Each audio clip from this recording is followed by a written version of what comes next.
Mutual funds पता है सबको क्या है? कितनों ने ऑलरेडी इन्वेस्ट किया हुआ है म्यूचुअल फंड्स में? बहुत कम लोगों ने।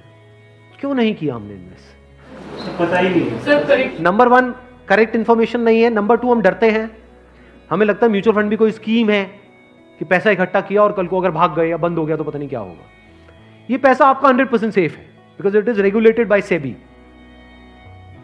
तो यहां पे डरने की जरूरत नहीं है कि मेरा पैसा चला जाएगा। बस हमको यहां पे स्मार्टली प्ले करना पड़ेगा। SIP is an excellent option. SIP का मतलब होता है कि आपने अपना एक अमाउंट फिक्स कर लिया, हर महीने का इतना अमाउंट तो एसआईपी में देना ही देना है म्यूचुअल फंड में। अब म्यूचुअल फंड कैसे चूज करें? हजारों म्यूचुअल फंड है। लार्ज कैप इक्विटी फंड को पकड़ो। वो भी कुछ वेबसाइट्स है जैसे मनी कंट्रोल है, वैल्यू रिसर्च है, वहां पर जाकर के देखो उन फंड्स की रेटिंग कम से कम 4 से 5 स्टार होनी चाहिए। कोई ऐसा फंड है उसकी 1 या 2 स्टार की रेटिंग है, मत करो उसमें। बल्कि ऐसा फंड होना चाहिए जो हर वेबसाइट पे 4 या 5 स्टार की रेटिंग हो। अब आपने क्या किया कि हर महीने का अपना एक अमाउंट फिक्स कर लिया। दैट कुड बी एनीथिंग, 1000 रुपए, 2000 रुपए, 3000 रुपए, 4000, 5000, what ever that amount is. SIP के थ्रू ऑटोमेटिकली इतना अमाउंट आपके अकाउंट से डेबिट होता चला जाएगा over a period of next 10 years, 20 years, 30 years.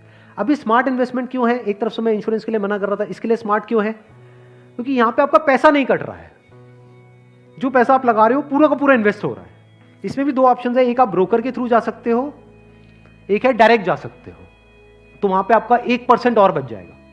मान लो टोटल 1.5% कटना था हर साल का, तो अब कितना कटेगा? सिर्फ आधा %। अभी 1% सुनने में छोटा लगता है, but over a period of 20-30 years ये लाखों रुपए का होता है। मतलब डिसीजन लेने में कुछ मिनट्स लगते हैं इन बातों को समझने में, लेकिन आने वाले टाइम में यही फर्क होगा कि आपके अकाउंट में लाखों है, करोड़ों है, क्या है। अच्छा, म्यूचुअल फंड क्यों और स्टॉक्स क्यों नहीं? क्योंकि स्टॉक्स में आप 1 या 2 या 4 में इन्वेस्ट कर रहे हो। म्यूचुअल फंड जो है वो डिवाइड कर देते हैं। वो मान लो 50 में उन्होंने इन्वेस्ट कर दिया, तो अब अगर उसमें से एक कंपनी बंद भी हो गई तब भी प्रोपोर्शनेटली जो आपने इन्वेस्टमेंट करी है उसमें उसका परसेंटेज क्या था? मान लो 2%, तो आपका 100 रुपए 98 रह गया, बस इतना ही हुआ।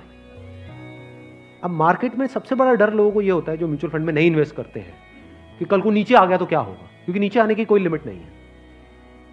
एफडी में यह है कि नीचे नहीं आएगा, इंटरेस्ट कम हो सकता है, नीचे नहीं आएगा। तो म्यूचुअल फंड में लोग नीचे आने के नाम से डरते हैं, ऊपर जाने में कोई डर नहीं है। अगर गारंटी मिल जाए कि भैया साल का इतना % तो आना ही आना है और आता ही रहेगा जिंदगी भर, तो कोई डर ही नहीं है, फिर तो सारे लगा देंगे। बट कोई गारंटी नहीं है ना, और नीचे भी जा सकता है। तो अगर कुछ ऐसा हो जाए कि अगर म्यूचुअल फंड नीचे भी जाए तब भी आपका फायदा हो जाए, तो प्रॉब्लम सॉल्व हो गई ना। ये मेरी अपनी स्ट्रैटेजी है, ये कोई किसी बुक में नहीं है या कोई थ्योरी नहीं है, ये मेरी अपनी स्ट्रैटेजी है, वो मैं आप लोगों के साथ में शेयर कर रहा हूँ। आपको क्या करना है? मोटा मोटा स्टॉक मार्केट को ट्रैक करना है। हफ्ते में 1 दिन देख लो कि अभी कितने पे चल रहा है। मान लो एक पीक है, पीक अभी मान लो 40,000 है। अभी मार्केट चल रहा है अराउंड कितना? 37 के अराउंड चल रहा है। तो मेरी स्ट्रैटेजी क्या है? जैसे ही मार्केट 20% से नीचे गिर जाए कि मार्केट की ये पीक है, मान लो 40,000 है, अब मार्केट 30,000 पे आ गया है, तो आपने क्या किया? पहले इन्वेस्ट किया हुआ था एसआईपी में, लार्ज कैप्स में। आप इमीडिएटली जैसे ही मार्केट 30 पे आई, आप स्विच कर गए मिड कैप में, not even in small cap, mid cap. अब ऐसा क्यों किया? क्योंकि जब मार्केट 20% टूटेगा, सेंसेक्स का मतलब लार्ज कैप्स जो बड़ी कंपनीज हैं, जब मार्केट 20% टूटेगा यानी बड़ी कंपनीज के जो शेयर्स हैं वो 20% से टूटेंगे, तो जो छोटी कंपनीज हैं उनके शेयर्स 50 से 60%, 70% तक टूट जाएंगे। तो जब वो 60% टूटा तो 100 की चीज आपको कितने में मिल गई? 50 में या 40 में। तो जब मार्केट नीचे भी गया तो आपका फायदा हो रहा है। ये स्ट्रैटेजी समझ आ गई?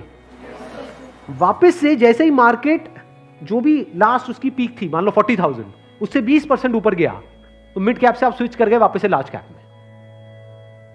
ये स्ट्रैटेजी जो है ये मैंने सीखी है वॉरेन बफे से। उनका जो बेसिक सा फंडा है, मतलब अगर एक लाइन के अंदर बोला जाए, वो क्या है कि जब मार्केट बहुत ज्यादा ग्रीडी हो तो डरो, और जब मार्केट डरा हुआ है तो ग्रीडी हो जाओ। बेसिक सा फंडा है। मतलब जब सब डरे हुए हैं तो थोड़े से लालची हो जाओ, और जब सब लालची हो रहे हैं, मतलब मार्केट ऊपर भाग रहा है, तो डरने लग जाओ। तो लार्ज कैप में डर कम है, मिड कैप में डर ज्यादा है। तो जैसे ही मार्केट नीचे जाएगा, मिड कैप को सब छोड़ देंगे, उस वक्त आप उसको पकड़ लोगे। तो अब चाहे मार्केट ऊपर उठे तब भी आपका फायदा है, नीचे गिरे तब भी आपका फायदा है। आप वेट कर रहे हो, मैं आज एक्चुअल में वेट कर रहा हूं।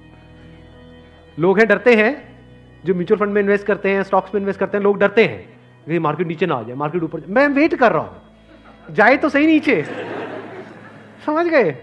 क्योंकि लार्ज कैप टूटेगा 20%, तो मिड कैप टूट जाएगा 60%।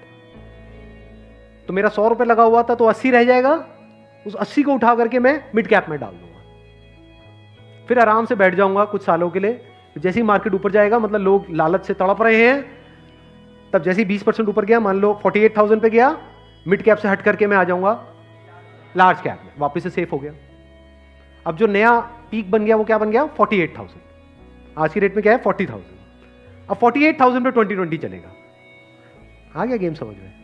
तो यहां से आप पीसफुल हो, नहीं तो लोग डरे ही रहते हैं, म्यूचुअल फंड के नाम से डरते हैं। क्यों डरते हैं? अरे कम हो रहा है, कम हो रहा है, कम हो रहा है। कम हो रहा है तो बढ़िया है, तब भी आपका फायदा है, और बढ़ रहा है तो फायदा है ही है।